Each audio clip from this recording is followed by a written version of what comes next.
সংসদ সদস্য কলকাতায় মারা গেছে, তাকে হত্যা করা হয়েছে।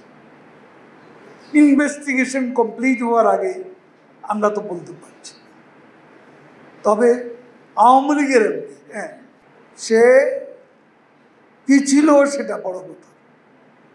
সে যে এলাকার প্রতিনিধিত্ব করে সে এলাকায় গিয়ে দেখব, তার জন্য শোকার্ত মানুষের, তো তাকে আমরা তৃতীয়বারও নমিনেশন দিয়েছি তার জনপ্রিয়তার জন্য। এখন সে ভেতরে কোনো অপকর্ম করে কিনা এইসব যখনই প্রমাণিত হয়, প্রধানমন্ত্রী কিন্তু জিরো টলারেন্স।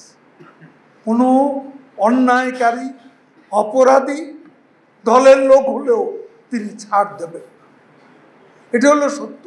কিন্তু এটা তো প্রমাণ হতে, আজকে ছাত্রলীগ যুবলীগ নাকি অর্থ পাচার করে। অর্থ পাচারের জন্য আপনারা বাংলাদেশে প্রতিষ্ঠিত অপরাধী, সুপরিচিত অপরাধী। অর্থ পাচার সিঙ্গাপুরে কে করেছে, আমেরিকাতে কে করেছে?